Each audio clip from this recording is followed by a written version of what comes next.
He's the voice behind Go Rest High on That Mountain, a song that has comforted generations in grief. With 22 Grammy Awards and a place among country music's most revered names, Vince Gill built his legacy on honesty, humility, and heart. But few know the private battles he's faced, tragedies that shaped his music, and choices that stunned even longtime fans. What he's just revealed adds a new layer to a career defined by quiet strength and unwavering devotion. Surviving loss, the silent tragedy that shaped him. In 1968, Vince Gill was just 11 years old, living a simple, joyful life in Norman, Oklahoma. His days revolved around school, family meals, and the comfort of picking out melodies on his little 4-string tenor guitar. His father, J. Stanley Gill, a federal judge and amateur musician, often played alongside him, nurturing the boy's early love for music. Vince's world was grounded in the unspoken rhythms of a close-knit family until one shattering phone call changed everything. His older half-brother, Bob Cohen, had been in a car accident. The injuries were catastrophic. Bob fell into a coma that would last for 3 agonizing months. For Vince, who had always looked up to his energetic, free-spirited brother, the hospital became a haunting place of stillness and fear. When Bob finally woke up, he was no longer the same. The accident had left him with severe and permanent brain damage. He could no longer speak, care for himself, or interact with the world in any meaningful way. The boy who used to run through fields with Vince, laughing, teasing, full of mischief, was gone, replaced by a version of himself locked inside an unresponsive body. For young Vince, this was not just a loss. It was a rupture in the emotional fabric of his home. Watching his parents, especially his mother, grieve in silence, trying to accept a living son who was no longer truly there, left a scar that would linger for the rest of his life. Bob remained in this condition for the next 25 years. He passed away in 1993 when Vince was already a celebrated musician. That same year, Vince released Let There Be Peace on Earth, a Christmas album carrying deep emotional weight. One song in particular, It Won't Be the Same This Year, was a direct expression of his grief. The song captured the aching absence of someone once loved, now gone, not only in death, but long before in life. In interviews, Vince has often returned to that period, saying, "Every time I sing that song, I see that 11-year-old boy again." That tragedy didn't just mark his childhood. It molded his soul, gave shape to the tenderness in his voice, and gave his songwriting a depth that no fame or fortune could ever fabricate. Walking away, turning down the dream of a lifetime. By the end of the 1980s, Vince Gill was a familiar name in Nashville studios, but not yet a star. He'd played guitar and sung harmonies for Pure Prairie League, even fronting the band for a time, but his solo work was still in search of direction.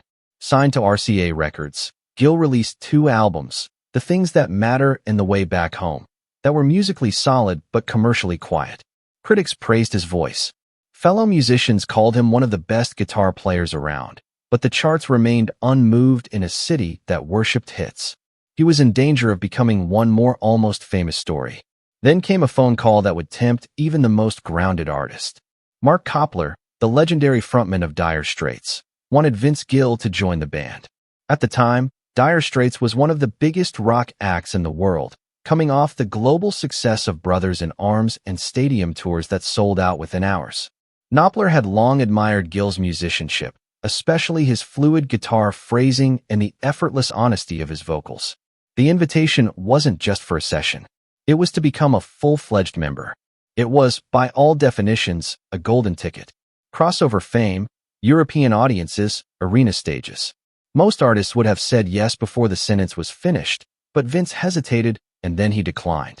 In a later interview, Gill explained the weight of that decision. "It wasn't that I didn't love what they did. I did. But I knew that once I went down that road, I wouldn't come back. I wouldn't be me anymore. I wanted to tell my stories. I hadn't done that yet." Turning it down wasn't just a professional gamble. It was an existential one. For years afterward, especially in the lean months, he second-guessed himself. The money would have helped. The fame would have opened doors. He played small venues, rode long tour buses, and sometimes stood backstage watching bigger names headline the very shows he opened. But then, in what can only be described as poetic timing, Vince released When I Call Your Name. The album didn't just perform well. It became a defining moment in country music. The title track was a gentle, aching ballad that showcased every ounce of pain and restraint in Gill's voice. It won him his first Grammy and helped catapult him into the mainstream. And with that, his long gamble paid off. He hadn't followed the path to immediate fame. He'd carved his own lane. Looking back, he said the decision to walk away from Dire Straits wasn't just about career. It was about being honest with myself, he reflected. I'd rather be me at a small club than someone else in a sold-out arena. Loving Loudly, a scandalous romance that defied expectations. In December of 1993, Vince Gill was in Tulsa filming Christmas with Vince Gill, a television special that aimed to blend country warmth with holiday cheer.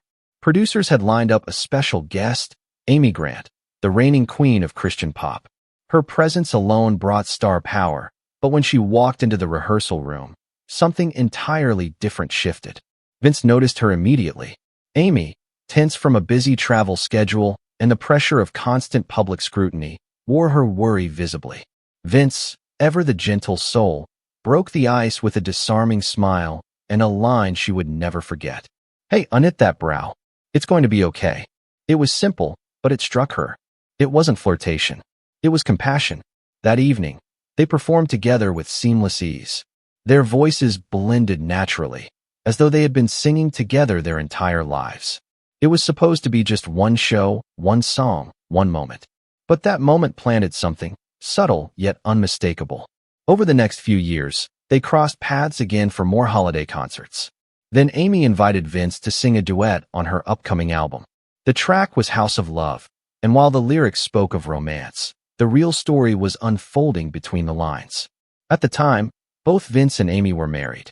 Vince had been with Janice Oliver of the country duo Sweethearts of the Rodeo for over a decade, and together they had a daughter, Jenny. Amy was married to fellow Christian singer Gary Chapman. Both unions were quietly struggling under the surface. Vince had grown increasingly distant from Janice amid his demanding tour schedule and personal longing for deeper emotional connection. Amy, meanwhile, was enduring a rocky marriage marked by emotional strain and private battles no one outside their home could truly understand. Despite the sparks between them, both Vince and Amy claimed their connection remained respectful. "We were two people trying to be faithful to the vows we had taken," Amy would later say.